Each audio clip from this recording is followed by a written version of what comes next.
Welcome to Personally Speaking. I'm your host, Msgr Jim Lisante. This week, our guest is Andrew Gray, who's been working for years in Catholic education, and we talk about why choose Catholic education. Please stay with us.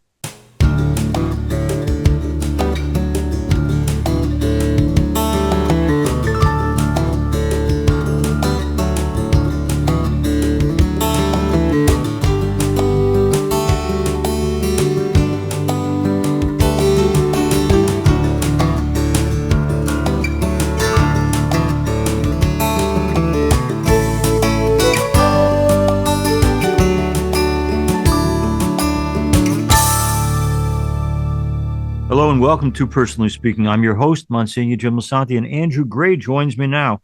Andrew is the tuition coordinator and student center director at St. Anthony's Catholic High School, a Catholic high school in South Huntington, Long Island, New York. Andrew has worked at St. Anthony's High School since 2012 and also teaches psychology. He's an alumnus of St. Anthony's, a graduate of Villanova University, and has an MBA from Dowling College. Anthony is from Massapequa Park on Long Island, and he's here with us today to talk about Catholic education, what it's meant for him as both a student and now an educator, and the faith and the values that sustain him. Joining me now, I'm so pleased to welcome to Personally Speaking, Andrew Gray. Andrew Gray is our guest here on Personally Speaking. Andrew, thanks for coming on our program. My pleasure. Thank you for having me. Andrew, first thing, whenever people are involved in Catholic education as you are, I often wonder about the family of origin. So just give me, if you can, a thumbnail sketch of the family you came for. How important or not so important was the Catholic Christian faith in growing up? Well, my faith certainly goes as far back as my grandmother, from my personal experience. My mom's mom, she was very devout Catholic as long as I knew her, from the day I was born. So she was a strong influence on my parents, which trickled down to me. I went to Catholic school, Catholic elementary school, St. Rose of Lima in Massapequa, and also went to St. Anthony's High School, South Huntington, where I currently work, and also went to Villanova University, which is also a Catholic school as well. And so as you grow and evolve through this experience of Catholic education, what were the places in that long, wonderful journey of Catholic education that had an impact on you? And like I look at my nephews, and by the time they got to Catholic college, they already had a deep faith that had been planted in high school and to some extent grammar school. But for you, when was the point where it became less about family faith and more about, no, this is what I choose? Certainly at the high school level, I think my independence in my faith and practicing the Catholic religion grew. The elementary school experience was spectacular, and certainly I believe in today's world underrated and undervalued. But definitely it's spoon-fed. It's done quite well, but it's spoon-fed to a point where you're kind of guided on this path where when you reach the high school level, it's available to you and it's taught in class, but you get to choose your own path a little more, and you have to make a conscious effort to say, I'm going to go to mass this morning, or I want to spend some time reflecting and not just go through the motions. You know, we had last week Patricia Heaton on, the wonderful actress, and she shared with us that in her long and wonderful life, she's in the Catholic Church now, and she loves it. She's back to the Catholic Church, but that not unlike a lot of people, there was a time of drift, a time of wandering away, trying other things. In Andrew Gray's life and journey, have you broken away from the church at all? I have to admit that I wouldn't say broken away. That does sound somewhat strong, but definitely wavered in my faith. And I think, even believe it or not, working at St. Anthony's, I can sometimes take it for granted that it's right there. And I don't have to put the conscious effort in. And it's something on my journey that I've wanted to restore in my life, to not just be here in an amazing environment, but to decide for myself that I want to participate and not just, like I said, take it for granted and know that it's there, it's right in front of me, and it's, in a way, it's easy, and it shouldn't be easy, honestly. Faith is not something that is just handed to you. It's a gift, and you have to accept it and work toward it. It's interesting because that can happen, as you know, even in any walk of faith-filled life. I've given clergy conferences around the country, and many guys will admit that we've all been in that moment where you're actually celebrating Mass, but your mind is thinking about what's coming next and how easy it is to be distracted. There we are in the the essence of our Catholic faith, the Eucharistic celebration. And yet, if you've done it, for in my case, for 44 years, to stay really focused and say, this Mass matters right now, and I have to be fully into it. And thank you for sharing this. Sometimes we all drift a little bit in terms of our focus. Now, let's go back because I believe the seed of faith is usually planted by someone in our history. And for Andrew Gray, he mentioned Emily LaFaso, his grandmother. As Andrew knows, I had the privilege of anointing her when she was dying. And historically, I've shared this with the family, but she said to me, please tell my family to cut it out. They're all looking sad about my going. And I am not afraid to die because I know that I believe in heaven. I believe in the life to come. And I'm not afraid to die. I wish I could stay, but I'm not afraid to die. Andrew, tell me about this woman, Emily LaFaso, and what she meant to you. Well, she was my grandmother, but I would also consider her a very dear friend. Uh, Um, all of my cousins would call her grandma, but for me, there was a friendship there as well. Something more than just a familial bond, but a chosen bond to say uh, that we have this unique connection and a chemistry that goes just beyond our blood ties. She was my confirmation sponsor as well, which was kind of an unusual thing. yeah, Most of my peers were choosing cousins or maybe an aunt or uncle, sibling. yeah. So for me, it was a clear choice. She was the one. She was the one guiding me, always reminding me to pray and reminding me about my faith. So she was obviously instrumental in my journey and in my faith, but also I think it was never forced, which Mm. I think is the most beautiful part, that I was never pressured to do anything. It was guidance, but it wasn't simply being told do this or told do that. She was living it. And I'm thinking we had the novelist Nicholas Sparks on years ago, and I asking him as a parent, how to best communicate the faith to your children. He said, whether it's parents or grandparents, there is no better way to teach, no words that teach as well as the experience of living it and letting your children see that you live it. And you're telling us that Emily LaFaso lived it for you, not just in any way pressuring you, but showing you what it means to be a person of faith. Now, I mentioned for our listeners and watchers that Andrew Gray is working at St. Anthony's High School, which is a Franciscan high school on Long Island, New York, in Huntington. I mention that by way of background because I think a lot of people might not know that in addition to the fact that you guys work for substantially less financially than some of the people in public education, you also accept by virtue of teaching a kind of code of conduct that people might not know that whether it's Catholic grammar school or high school, it's expected that teachers and staff will live by Catholic values. And in fact, painfully, sometimes the church has had to ask people to stop teaching because they were living a public life that was not in conformity with the things we value as a church. When you had to sign on with St. Anthony's and be part of Catholic education, did you have any misgivings about saying, I can live a Catholic values life and I promise to really try? There was no doubt in my mind at Mm. the time that I was offered the position in the treasurer's office. My Mhm. role is the tuition coordinator. That's my primary role, but I Okay. have a few different jobs and positions here at the school. There was absolutely no doubt, and I don't say that lightly Yeah. because Yeah. even though there is maybe this thought in the community that okay, there's perhaps less monetary compensation, I'm Hmm. so grateful for the work experience that I have, and Yeah. I've been which includes my coworkers and the student body. That's worth so much more than money. But I'm also granted so many other opportunities that if I'm willing to take advantage of them, I could earn a little extra. And it Yeah. may come with a small time sacrifice, but there is no shortage of opportunities to say, hey, if you want to stay a little late this day or you want to drive this team to their game, those opportunities are there. And it may not be the ideal scenario, but I don't mind hustling if it means my day-to-day life at work Yeah. is a pleasure. And that goes for my coworkers, like I said, and the students by far are what make working here the best experience.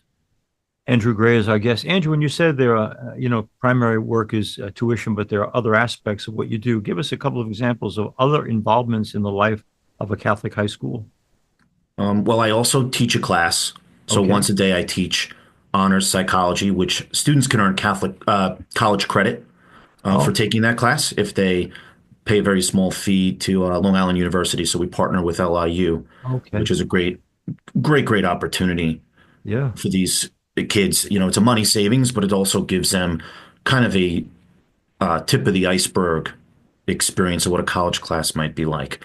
I also manage our indoor track facility, so we're blessed to be the only Catholic school with a full 200-meter indoor track, and we host many different events in that building. It's not just a place where people race, but we sometimes use it as a banquet hall. We hold graduation in there, Mhm. and it's something that has led the school to be able to grow and be a place of not just education, but also a place in the community where people will flock to for numerous different events, like I said.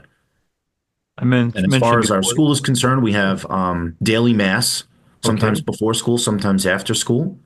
So teachers and staff can attend, students can attend, and sometimes we have full mass for the entire school, which can break up the day a little bit. But sometimes I think the students learn more. No offense to our teachers, learn more during that hour in mass than they might in a classroom on one or another given day.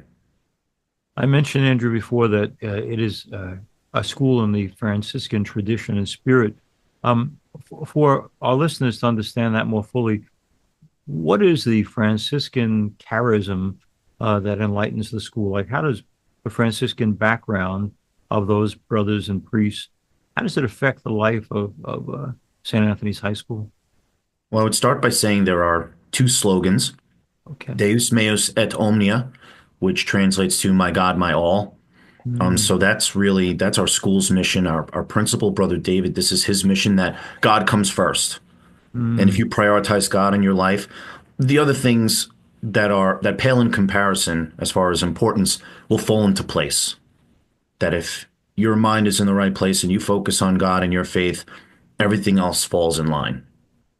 And our other school slogan is capture the heart and the mind will follow.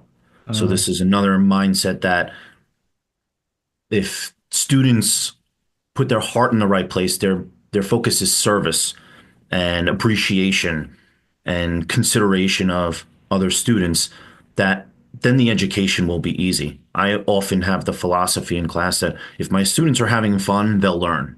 yeah. And maybe they're not always learning curriculum, but they're learning something because they're enjoying being there.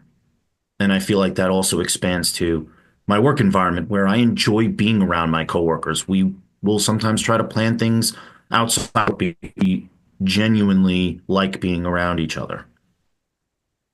I wanted to ask you, there are many, many Catholic schools around the country, around the world that have not survived and that student enrollment has diminished so significantly that the schools are closed. I mentioned that because St. Anthony's has had a reputation for being a very popular choice. I'm just wondering, what is the hook that an eighth grade student would say, I want to go outside my own community and travel to school to go to this Catholic high school called St. Anthony's. What is the allure? What is the source of invitation that makes a young person say, "No, mom and dad, this is where I want to go," and why? Well, I'm certainly a little biased because I went here Yeah. and work at St. Anthony's. So I can certainly speak on behalf of St. Anthony's, but I also think that I can speak on behalf of many of the Catholic high schools on Long Island and certainly the elementary schools, that we offer a total package Mm, experience. That there is something going on here at our school that encompasses all areas of life, anything and everything an eighth grader could think of, that I would like to be able to do this with my life, or I would like to meet someone who has experience in this field, or I'd like to start a club and do something with comic books, or I want to join the football team. All of these things are available. The Catholic experience alone is built into academia. So mm, not only do we have a challenging academic curriculum, but we also have theology as part of every grade. And that's not an option. Students are required to take theology. We're known very well for our athletics, but we also have STEAM, which I believe is science. I'm drawing a blank, but it's science and it's engineering, mathematics, and arts are built into all of that. So we have a diverse program that offers, like I said, anything and everything that a student can dream of going into a high school. And if we don't have it, we'll start it if there's enough interest among the student body. One of the things I wanted to ask you about, because it's personal to me, back in my high school, which was also coeducational, we had a award-winning debate team. You guys participate in that speech and debate? Absolutely. I believe it's referred to as mock trial. Okay. But yes, and I think one of our teachers, Ann Ferrara, who's an AP Social Studies, AP History teacher, I believe she's the moderator of that club. And I think they even have competitions, so to speak, where Hmm. they might go to other schools or host other schools to come here. Well, let's go to a very practical question. Andrew Gray is our guest, and he mentioned specifically that one of his major responsibilities is that whole collecting of tuition. So let's talk about that. Um, Andrew, it's a sign of my age probably that each semester was $250 when I was at my Catholic high school. We know that's not the case anymore, that it's substantially more.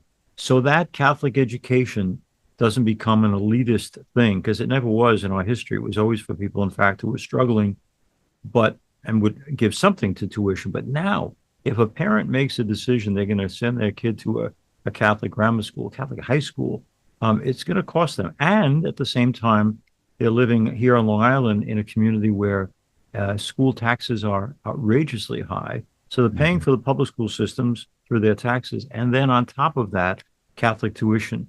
Um, how do you manage that? Or you deal with parents all the time who I'm sure don't have lots and lots of money, but they find a way to pay tuition because they love their kids and they want that Catholic education for them. What are we going to do though? So I'm thinking 10 years from now, 20 years from now, when I'd like to help my great nephews and nieces go to Catholic school, if God willing, I'm still here. I I'm just wondering, like, I don't want them to be priced out of the incredible value of an education like St. Anthony's High School. Well, our tuition for this current school year, I don't know what it's going to be next year yet for those students who are interested in attending starting September, but it's 12,550 per year per student, Okay. which, although might sound very high, I believe is the lowest or equal to the lowest among Catholic high schools on Long Island. Okay. And comparatively, I've met with people who've come across the country, come from Midwest and visited our school, whether it was for a lacrosse tournament or some other event, and they're stunned by the price, not for the reasons you'd think, but because Catholic schools in that part of the country are on the low side around 37,000 per year per student. And really the better ones are 45,000 per year or 50,000 per year to send your child to a Catholic high school. Mm. So, by comparison, across the country, not only are we among the most prestigious schools, Catholic private schools in the country, and I believe we are either the largest or second largest number of students in the country, but we also have a very competitive and fair price point. And I think that's really a strong point of the school's mission is that we try to keep a minimal increase each year, which most of the time covers contracts and other standard increases. But as far as families who want to send their child here but are struggling and know it's going to be a challenge, we do have financial aid programs, Hmm. and we do have annual commitments from donors, which ultimately allow us to keep the tuition down. That, let's just say a number might be it costs 16,000 to educate a student at St. Anthony's, but we only have to charge families 12,550 thanks to donations and other subsidies. I see what you're saying. I have been around the country and I've seen the prices of other Catholic high schools, and it's astounding to me that parents can do it, but they do it again for lack of or for commitment to Catholic education. Andrew is our guest. Andrew Gray, and Andrew, I want to ask you this. There are high schools on Long Island that are all girls, and there are other high schools that are all boys. You have the daring community that brings boys and girls together in their very important years, high school, but also years in which they're very often emotionally on a roller coaster, where life can be filled with drama. And I'm presuming that a lot of boys and girls at St. Anthony's High School have the chance to fall in love and to date, and because they are only in high school, sometimes have their hearts broken. So, as a part of the staff who sees young, growing, vibrant young people fall in love with each other. How do you manage it when a kid's personal romantic life sends them on a path that is not easy for them, and I presume not easy for the teachers and those on staff who have to manage and direct and keep them focused on things that matter? What do you do with high school kids who are falling in love? That's a very challenging question. I think so many adults, have been on the other side of that, Mhm. especially those who are now married or in relationships. They've experienced that, and they often don't have the right answer. Yeah. And it's difficult to say to a child who sees this as a serious problem in his or her Mhm. life to say, well, it's really not that big deal and you'll get over it. That doesn't work Right. in that moment of hurt and pain. And I think sometimes the best advice is to redirect them, to Hmm. say, look, there's no cure for your emotional pain in this moment. There's nothing you're going to do right now, this second, that's going to relieve it. There's no easy way out. But if Hmm. you focus your effort and energy on something productive to better yourself and to prepare yourself for your future, when you do meet the right person, you want to be the best version of yourself. Yeah. You don't want to be wallowing in pity and disappointed and depressed. You want to be happy and available and lure that person in to show them that you're ready now for the next step and you're ready to invite that person in your life. Yeah. And do you, as a member of the staff, get a chance to um, talk them down from the ledge, if you will, of romantic disappointment? You must run into kids who are coping not only with romantic problems, but they may be coming from a family where the parents' marriage is on the rocks, or they may be grappling with the very normal problems of high school, which sometimes, unfortunately, have included alcohol or experimental drug Mhm. use. What does Andrew Gray bring to the table to try to share not only the academic with them, but the real life challenges that so many of us in high school face? I personally am no stranger to disappointment. I have a great and grew up with a great family life. I'm eternally grateful for that experience, but my road was far from perfect. Yeah. Failure at the collegiate level at times, Mhm. disappointment with friendships and relationships. So while my interactions with students are somewhat limited, I teach a class of about 25 students, and I used to coach track and field, so I may have interacted with 50 to 70 boys over the course of the past few years. Those students that do come to me, I think often value my direct and honest approach. And I promise I'm going to wrap it soon, Andrew. But Andrew, I just wondered because we talked about the growth experiences of young people in high school, and part of that growth thing is coming to terms with the things of sex and sexuality. Is there any kind of educational program for young people in your high school that just makes them aware that while sex is one of the most beautiful gifts God gives us, it's also meant to be shared in the right time, in the right place, with the right person? I'm going back again to my own high school experience, but it was a huge deal when one of our classmates in high school got pregnant and she had the child placed it for adoption. But I just wonder in this real life challenge of, they're feeling their oats and they're drawn to one another. Does the issue of sex and sexuality, does it come up as something that we can lovingly share with them in terms of guiding them down a healthy and a spiritual path? Absolutely. I think it's included in two parts of our school's curriculum. For one, theology. Of course, it's Mm-hmm. taught as part of our beliefs as Catholics and also as part of the message included in the Bible. So I think that from a Mm-hmm. religious standpoint, it's taught taught based on our faith. But health class is also part of the physical education curriculum, a required class. And while Mm-hmm. I think it includes the rules and guidelines of Catholic faith, it also clearly teaches the repercussions of sexual activity. And I think that I don't know too much about the class itself, but I also believe that included in theology is the emotional repercussions as well, and that connection that happens when you develop sexual activity with another person, that it's not natural for it to be simply physical. Yeah. And that, especially at this impressionable age, it can have traumatic effects on a child. No doubt about it. Andrew, you send them off from St. Anthony's High School to a world that it's very challenging right now. And even when I'm dealing with engaged couples and we talk about having children, well, in light of the state of the world right now, we're not sure we're going to have children. I mention that because I want to know, as a person working with young people in a place like St. Anthony's High School, do you find that you can send them off to the world with a spirit of hope yourself? Are you a hopeful guy? Absolutely. I completely believe there's hope in our world. And I think that our society is at a point where it's become more aware of some of the challenges. And I think people who are frustrated or concerned or afraid are prepared to speak up and prepared to do the right thing, even if it puts themselves at risk.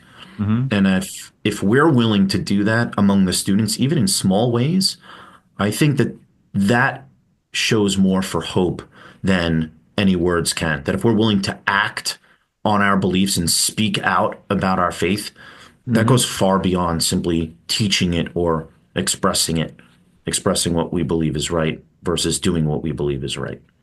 I want to thank Andrew Gray for being with us and personally speaking. And first of all, for embracing his faith personally. It's not just a job for Andrew, but it's a way of life to embrace the ways of Jesus Christ and the Catholic Church. And then to share that with young people, to show as an adult that, yeah, faith matters. It's not just an add on, but that it's integral to who you are and who you hope to become. I loved hearing Andrew talk about the fact that it's worth the great sacrifices made by so many parents to have their children receive a Catholic education. While it may be costly and an add-on after paying taxes, it's so worth it for the life values that we're planting in kids for the rest of their lives in terms of things that matter. So, Andrew, thank you for all you're doing at St. Anthony's High School. Thank you for the witness you give to your own personal faith. Thanks to the family that raised you, as well as especially your grandma, Emily LaFaso. And just thank you for being with us and personally speaking. We are deeply, wonderfully grateful. Thank you, Monsignor. It was a pleasure. Thanks for being with us on Personally Speaking. If you need to reach me for any reason, you can do that at personallyspeakingpodcast@gmail.com. You probably listened to this program on the Catholic channel, 129. And you can do more than that. You can watch it as well on YouTube if you like by searching under Personally Speaking with Monsignor Jim Lisante. Please share and let others know about Personally Speaking. I'm delighted to serve as host and executive producer at Personally Speaking. Our producer is Lisa Jandovitz. Thanks so much for joining us. We'll be with you again next time on Personally Speaking.